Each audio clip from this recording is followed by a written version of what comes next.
하나님이여 나를 지켜 주소서. 내가 주께 피하나이다.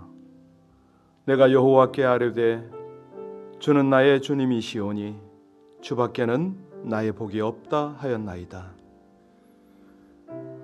땅에 있는 성도들을 존귀하게 여기시는 하나님,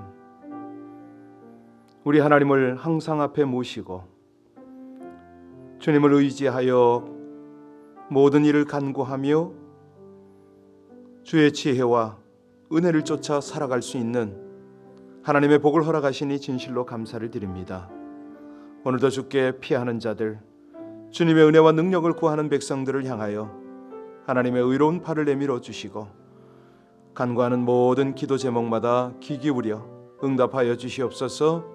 귀한 새벽에 주를 향하는 믿음과 간구와 우리의 중심을 허락하신 것을 감사를 드리며 예수님 이름으로 기도하옵나이다. 아멘. 영적 생활이라는 게 부익부 빈익빈입니다. 있는 자에게는 주님께서 더 많이 주셔서 더 풍성한데 없는 자에게는 점점 연약하거든요. 이 새벽에 온라인에 들어와 계신 분들이 계신데 늘 감사합니다. 하나님의 신앙을 늘 유지하고 계셔서 감사하고, 아니 어떤 직분자든 심지어는 목사라도요, 깨어있지 않으면 그 신앙이 이렇게 견고하게 유지되기가 너무 어렵습니다. 그런데 교회 나올 형편이 못 돼서 새벽마다 온라인에 참석하는 여러분들이 너무 귀하고 하나님께 감사를 드리고요. 정말 안타까운 것은 여러 가지 이유 때문에 교회를 못 나오는 정말 연약한 성도들이 정말 너무 마음이 졸입니다. 저들의 신앙이 잘 유지가 되어야겠는데 그나마도 있는 신앙 까먹을까 봐 우리 이 시간에 함께 기도드렸으면 좋겠습니다. 우리 젊은이들, 특별히 우리 어린 영혼들, 저들이 하나님의 말씀에 사로잡히게 하시고, 무엇보다도 정말 형식적인 어떤 그 꾸며진 신앙이 아니라 다윗과 같이 진실한 신앙생활을 할 수 있게 해달라고, 말씀을 가까이 하고 기도를 가까이 하고 만남을 통해서 하나님의 은혜를 나누는 그런 하나님의 백성들 될 수 있도록 이 시간에 우리 합심으로 간절히 주님 앞에 기도 올리겠습니다. 아버지 하나님, 하나님의 은혜로 새벽을 깨우며 날마다 주 앞에 제단을 쌓게 하심을 감사를 드립니다. 먼저는 본당에서 쉼없이 끊임없이 하나님을 의지하며 정성을 다하여 예배할 수 있는 은혜를 주심을 감사하고, 온라인이지만 우리 여러분들이 함께 하나님 앞에 예배할 수 있음이 진실로 감사를 드립니다. 날마다 영역을 더하여 주시고 강건함을 더하여 주셔서 주님과 친밀함을 더하여 주셔서 그 신앙들이 더욱 부하게 하여 주옵시되, 특별히 우리 교회 성도님들, 아버지 하나님, 교회를 나오지 못하거나 또 그나마도 여러 환경 때문에 제약을 받고 있는 우리 성도들 불쌍히 여겨 주시옵소서. 어찌합니까? 하나님의 말씀 없이는 신앙생활이 유지되지 않는 것을, 하나님께 예배하지 않고 기도하지 않으면 신앙이 자랄 수 없는 것을 우리 아버지 하나님 불쌍히 여겨주시고 저들이 말씀에 사로잡히게 하시고 좋은 신앙의 동역자들과 더불어 아름다운 교제, 성도의 교제를 통해서 다시 한번 저들의 신앙이 견고히 서게 하여 주옵소서. 그리하여 기쁠 때는 찬송하고 환난 날에는 주께 의지하여 기도하여 다시 한번 견고한 신앙 가운데로 돌아올 수 있도록 우리 어린 심령들을 사로잡아 주시고, 우리 청년들, 우리 참 연약한 성도들을 하나님의 은혜와 능력 가운데 사로잡아 주시옵소서. 날마다 우리 주님의 손으로 덮어주시기를 간절히 원하며 우리 주 예수님 이름으로 감사하며 기도하옵나이다. 아멘. 시편 143편입니다. 시편 말씀 143편입니다. 합독하시겠습니다. 여호와여, 내 기도를 들으시며 내 간구에 귀를 기울이시고 주의 진실과 의로 내게 응답하소서. 주의 종에게 심판을 행하지 마소서. 주의 눈앞에는 의로운 인생이 하나도 없나이다. 원수가 내 영혼을 핍박하며 내 생명을 땅에 엎어서 나로 죽은 지 오랜 자와 같이 나를 흑암 속에 두었나이다. 그러므로 내 심령이 속에서 상하며 내 마음이 내 속에서 참담하니이다. 내가 옛날을 기억하고 주의 모든 행하신 것을 읊조리며 주의 손이 행하신 일을 주를 향하여 손을 내밀고 내 영혼이 마른 땅같이 주를 사모하나이다. 여호와여, 속히 내게 응답하소서. 내 영이 피곤하니 주의 얼굴을 내게서 숨기지 마소서. 내가 무덤에 내려가는 자 같을까 두려워하나이다. 아침에 나로 하여금 주의 인자한 말씀을 듣게 하소서. 내가 주를 의뢰함이니이다. 내가 다닐 길을 알게 하소서. 내가 내 영혼을 주께 드림이니이다. 여호와여 나를 내 원수들에게서 건지소서. 내가 주께 피하여 숨었나이다. 주는 나의 하나님이시오니 나를 가르쳐 주의 뜻을 행하게 하소서. 주의 영은 선하시니 나를 공평한 땅에 인도하소서. 여호와여 주의 이름을 위하여 나를 살리시고 주의 의로 내 영혼을 환난에서 끌어내소서. 주의 인자하심으로 나의 원수들을 끊으시고 내 영혼을 괴롭게 하는 자를 다 멸하소서. 나는 주의 종이니이다. 아멘. 하루는 새 한 마리가 하나님께 물었습니다. 하나님, 왜 무거운 이 날개를 2개씩이나 양쪽 어깨에 놓으셨나이까? 그랬더니 하나님께서 뭐라고 그러셨겠어요? 네가 날 수 있는 거는 그 무거운 날개 때문이란다. 하나님은 그런 답을 하셨다고 그래요. 우리가 하늘은 날고 싶은데 무거운 날개는 싫어합니다. 뭔가 좀 신앙생활도 잘하고 싶고 뭔가 위대한 일을 하고 싶은데 무거운 짐은 싫어하죠. 그래서 모세도 엘리야도 짐이 무거우니 나를 죽여달라고 호소를 했습니다. 그들은 그 짐 때문에 자신들이 존재하고 그 짐 때문에 하나님께 더 가까이 나갈 수 있음을 몰랐죠. 사실 이런 이야기는 참 많은데요. 언젠가 말씀드렸는데 선교사 한 분이 아프리카에 선교를 했었어요. 원주민과 함께 강을 건너는데 원주민이 큰 돌을 선교사 가슴에 안겨주는 거예요. 그리고 자신들은 그 큰 돌을 머리에 이거나 가슴에 안고 강을 건너갔습니다. 선교사는 그 이유를 강의 중간쯤 왔을 때 알게 되었다는 거 아닙니까? 강 중간에 중앙에 급류가 흐르고 있었는데 만약 그 무거운 돌이 없었다면 그 급류에 휩쓸려서 떠내려갈 수밖에 없었죠. 이 아프리카 원주민들은요, 무거운 짐이 자신들을 살린다는 지혜를 알고 있었습니다. 그렇습니다. 가볍고 편한 것만이 행복한 거 아니죠. 우리가 지금 이 코로나 팬데믹 때문에 엄청난 생각지도 못했던 일들을 겪고 있습니다. 이게 결코 우리에게 나쁜 것만은 아니라는 거죠. 이 짐을 안고 이 침체의 신앙을 어떻게 극복할 건가 굉장히 중요합니다. 흐름 따라가면은 돌이킬 수가 없는 거죠. 이 모든 환경도 하나님이 허락하셨기 때문에 이 환경 속에서 우리는 어떻게 하나님과 더 친밀하게 동행할 것인가 굉장히 도전이거든요. 근데 이런 생각을 몇 사람이나 할까? 참 하나님께서 오늘 본문을 통해서도 우리에게 교훈을 하십니다. 아시다시피 오늘 본문은 고난 중에 하나님의 도움을 갈망하는 다윗의 애절한 기도 아닙니까? 자, 우리 1절과 2절 다시 기도하는 마음으로 봉독합니다. 여호와여 내 기도를 들으시며 내 간구의 귀를 기울이시고 주의 진실과 의로 내게 응답하소서. 주의 종에게 심판을 행하지 마소서. 주의 눈앞에는 의로운 인생이 하나도 없나이다. 그가 자비를 구하는 이유가 2가지 아닙니까? 첫째는 뭐죠? 현 상황에서 하나님의 위로가 필요하다는 거예요. 그리고 2번째는요. 자신이 죄인이기 때문에 하나님의 용서가 필요하다고, 심판하지 말아달라는 거죠. 사실 시련을 맞이한 사람들은요, 그 상황으로부터 벗어나서 하나님의 위로를 받고 싶어 합니다. 물론 이걸 모르는 사람도 참 많죠. 세상에서 위로받고 어떻게 하면은 편하게 갈까 이런 생각을 하는데 아닙니다. 이 상황을 하나님의 눈으로 바라보고 하나님의 마음으로 판단을 해야 되거든요. 그러면 이 상황이 자신의 범죄 때문이라면 하나님의 용서를 받아야 됩니다. 시련을 당해서 힘들 때에 우리 하나님 이 시련을 벗어나게 해달라고 기도해야 되지만 더 중요한 거는 자신을 돌아보는 거죠. 회개에 합당한 삶을 사는 거 아닙니까? 다윗은요, 이 대적의 고통으로부터 해방되고 싶어하는 간절한 소원을 나타내는데 사실 속이 상합니다. 비참한 심정입니다. 그런데 이런 것들을 하나님 앞에 아주 진솔하게 아뢰는데 3절 4절 다시 봉독합니다. 3절 4절입니다. 원수가 내 영혼을 핍박하며 내 생명을 땅에 엎어서 나로 죽은 지 오랜 자와 같이 나를 흠암두었나이다. 그러므로 내 심령이 속에서 상하며 내 마음이 내 속에서 참담하니이다. 보니까 극도로 상한 이 다윗의 마음이 여기 나와 있지 않습니까?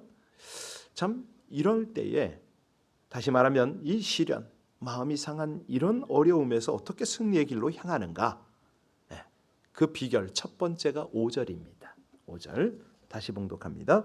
내가 옛날을 기억하고 주의 모든 행하신 것을 읊조리며 주의 손이 행하는 일을 생각하고. 그렇습니다. 하나님이 행하신 일을 깊이 묵상했다는 표현이죠. 이겁니다. 애굽에서 해방시켜 주신 일, 광야를 거쳐 가나안 땅에 이르게 하신 일, 그리고 자신에게 복 내리고 영원히 함께 하시겠다고 약속하신 그 약속. 하나님이 나에게 베푸신 은혜들을, 그 하나님의 능력들을 생각하면 상한 마음이 위로를 받는 거죠.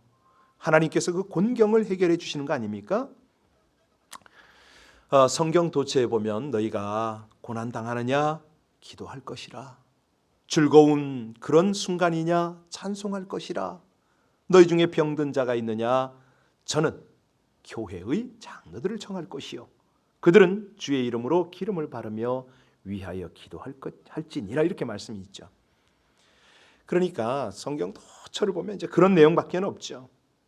하나님은 늘 우리에게 말씀하십니다. 너희는 두려워하지 말고 가만히 서서 여호와께서 오늘날 너희를 위하여 행하시는 구원을 보라. 하나님을 집중하려는 겁니다. 하나님이 행하신 옛날을 기억하려는 거죠. 그리고 하나님께 믿음으로 더 반응하라. 사실 오늘날 이렇게 하나님의 말씀 앞에 서 있는 자가 얼마나 될까요? 한국도 보니까 이제는 공예배밖에 다른 모임은 허용치 않는다, 뭐 이런 어떤 언론의 뉴스가 나고 있어요. 갈수록 태산입니다. 늘 말씀드리지만 우리가 옛날 신앙생활로 절대 돌아갈 수가 없습니다. 이제는 뭐 그 아득한 거죠. 그렇다면 지금 이 시대에 이 시련 앞에 우리는 어떤 신앙의 자세를 갖출 것인가? 오늘 하나님께서는 이 시편 143편을 통해서 우리에게 말씀을 하시잖아요.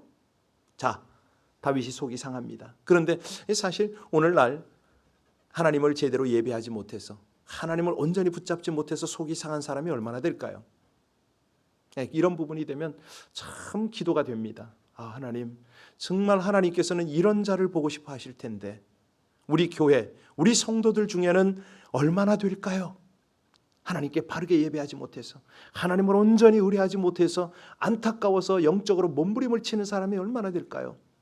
이런 안타까움이 있습니다.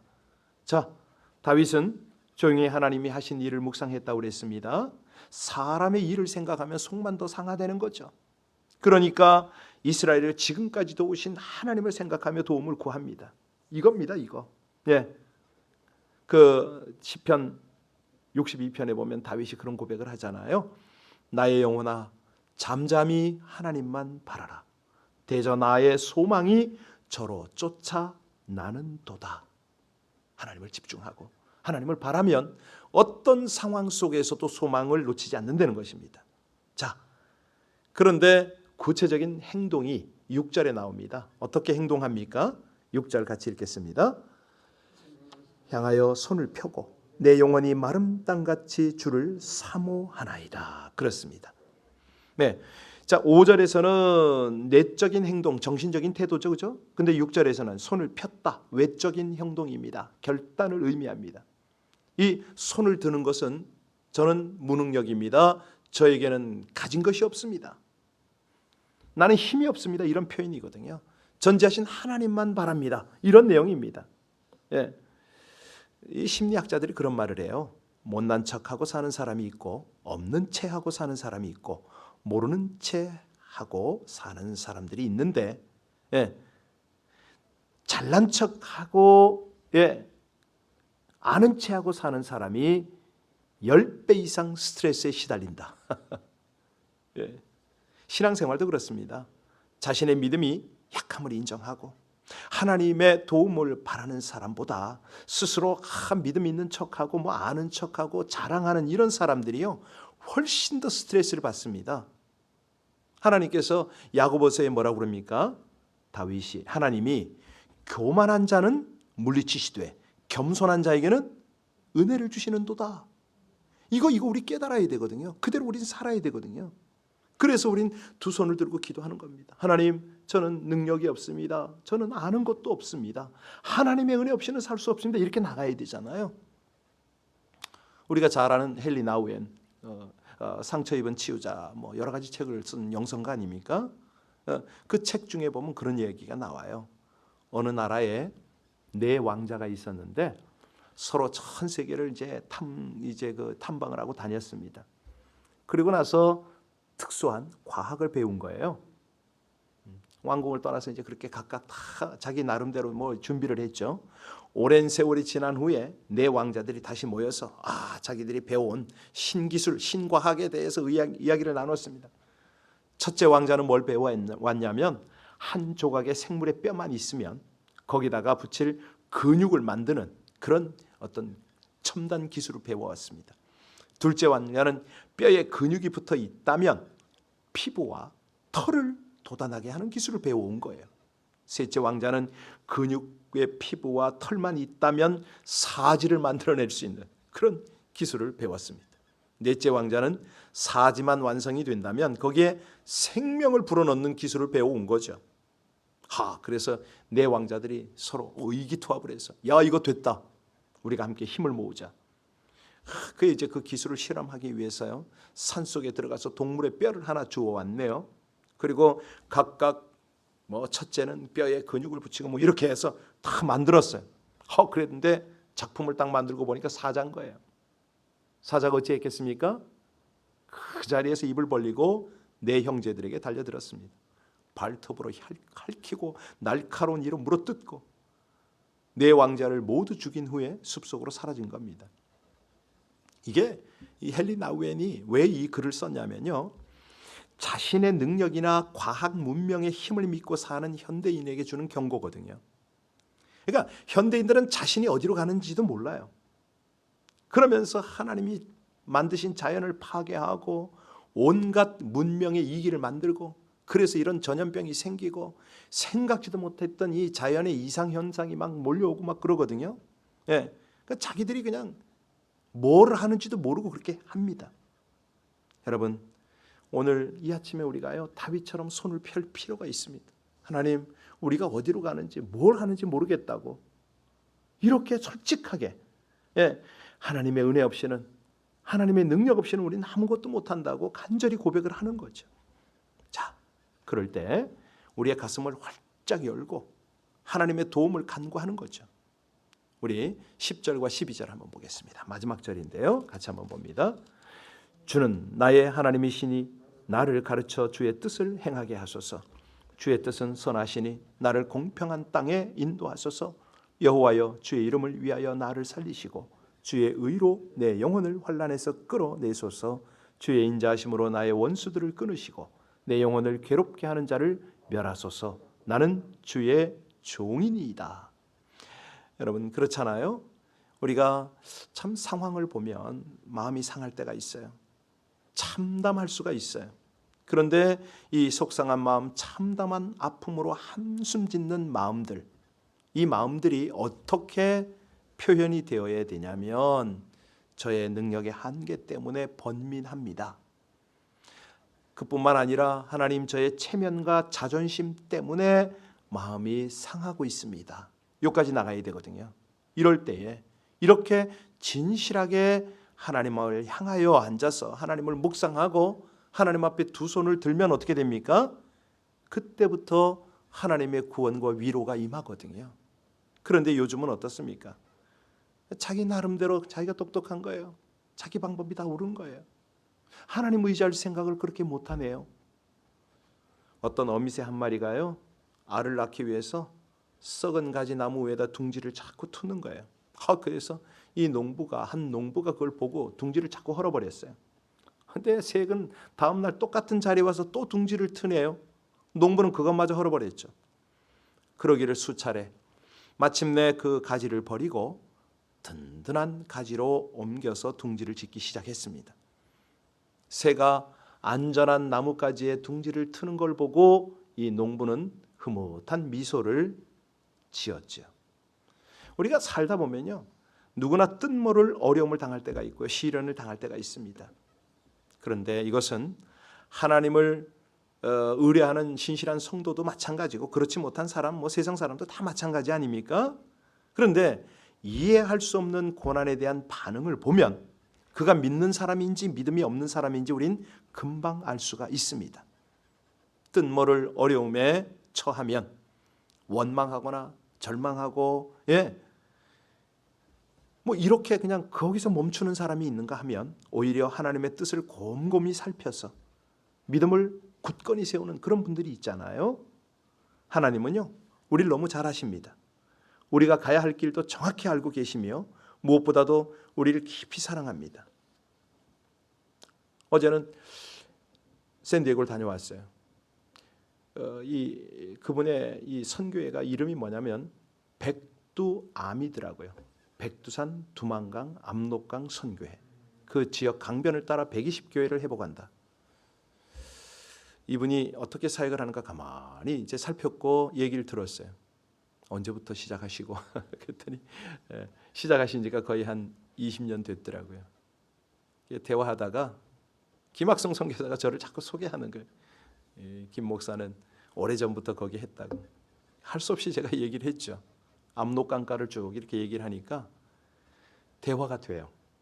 저는 그분보다 약 한 7, 8년 전에 이제 거기 사역을 시작했으니까 완전 초기에 사역을 했죠. 하나하나 그때 일이 생각이 나더라고요. 그때 하나님께서 어떻게 이끌어 가시고 그 험난한 지역에 얼마나 어려움이 있었는데 하나님이 그때의 성도와 교회를 어떻게 세웠는가. 이분은 그곳에요, 자기 매제가 의사 생활을 한답니다. 부부가. 근데 그들이 자기 통역을 해주고 안내를 해주다가 예수님을 만나서 지금은 신학교 갔고 목사로 사역을 한다. 지역을 제가 몇 군데 이렇게 들어보고 제가 알려드렸어요. 목사님 그곳에 가시면은 이러이러한 기독교 그루터기가 있습니다.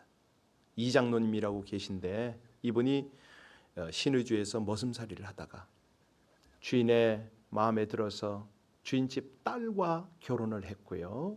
일본인들이 철수를 할 때에 일본 사람 하나가 강냉이 튀기는 기계를 무료로 주어서 이 장로님이 강냉이 튀기는 기계 하나 가지고 그 부인과 함께 7남매를 낳고 잘 살았는데 강냉이 한 방에 30전을 받았습니다.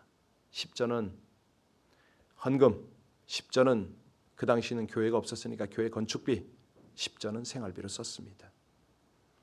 그 유하라는 지역에 이장로님의 이야기를 그 홍 목사님에게 반드시 좀 한번 전해 주십시오. 제가 그런 얘기를 했거든요. 그렇습니다. 우리 하나님께서요, 신실한 믿음의 사람들, 그 어려움 속에서 하나님을 의지하고 했던 사람들을요, 이 교회 그루터기로 쓰셔요. 나중에 기회가 되면 그 장로님에 대해서 제가 은혜 받고 도전 받은 이야기를 좀 할게요. 정말 그렇습니다. 우리가 어떤 절망스러운 시련을 당해도 승리하는 길이 있거든요. 그 장로님은 문화혁명 당시에 얼마나 핍박을 받았습니까? 자, 우리가 주님께 구원해 주시길 간절히 간구하되 우리 자신을 돌아보고 하나님 앞에 막힘이 있는 건 다 죄 같은 건 회개를 해야죠. 그때 무슨 일이 벌어지느냐? 하나님의 위대한 역사로 우리는 초대를 받습니다. 함께 동역을 하게 됩니다.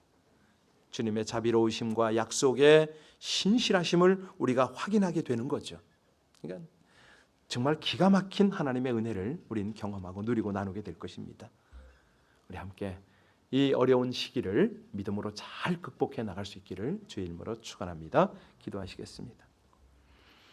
절망스러운 시련을 당해도 주 안에서 넉넉히 이길 줄을 믿사오니 시간이 지나면 사라지는 세상의 부와 힘과 이 모든 명예보다는 영원히 변치 않는 능력과 영광이신 우리 하나님께 모든 것을 의뢰하며 살게 하여 주옵소서. 놀라운 은혜의 역사를 잊지 않고 되새기며 약속에 신실하신 하나님께 간구하는 우리의 기도를 우리 하나님 받으셔서 악인의 깨와 함정은 멸하시고 하나님이 기뻐하시는 시온의 대로를 열어 주시옵소서. 예수님 이름으로 기도하옵나이다. 아멘. 온 교회와 모든 성도들의 눈이 하나님의 눈을 닮아서 멀리 내다보고 지금 이 시련 가운데 믿음을 견고히 세우는 시기가 되게 해달라고 우리 합심으로 간절히 기도하겠습니다. 이 땅에 있는 많은 교회와 성도들, 우리 LA에 있는 이 대형 교회들이 거의가 다 온라인 예배로밖에는 안 됩니다. 연세들 많은 분이 많아서 더더욱 그렇다고 그러는데 정말 안타깝습니다. 이거는 정말 어떻게든 방법을 찾아야 될 것 같은데 그 무엇보다도 상황은 상황이니까 각 가정에서 각 사람이 믿음을 잘 지켜내고 오히려 더욱 풍성함을 누리게 해달라고 하나님이여 기도하는 성도, 말씀을 대하는 성도, 어려움 중에도 사명을 감당하는 하나님의 백성들 되게 해달라고 우리 합심으로 함께 간절히 주님 앞에 기도 올리겠습니다. 아버지 하나님, 하나님의 은혜, 하나님의 사랑을 감사합니다. 이 아침에도 다시 한번 다윗을 통하여 우리에게 신앙의 도전을 허락하시니 진실로 감사합니다. 세월이 어렵고 힘들수록 우리 주님 바라보는 아버지 하나님 견고한 믿음의 자세로 나가기를 간절히 원하오니 아버지 하나님 온 교회 모든 성도들 한결같이 우리 주님의 은혜에 사로잡혀 더욱 깊이 더욱 간절한 기도와 믿음으로 우리 하나님을 온전히 예배하는 아름다운 주의 백성들이 다 되어지게 하여 주시옵소서. 간절히 원합니다. 정말 우리에게 무거운 환경들을 허락하시고 어려운 조건들을 주신 것을 더욱 견고하게 하시고 또 아버지 하나님 앞에 더욱 충성할 수 있는 그런 도전을 허락하신 것을 믿사옵니다. 주여 간절히 원합니다. 모든 교회 온 성도들이 한결같이 주님의 의지를 더욱 간절히 기도하며 더욱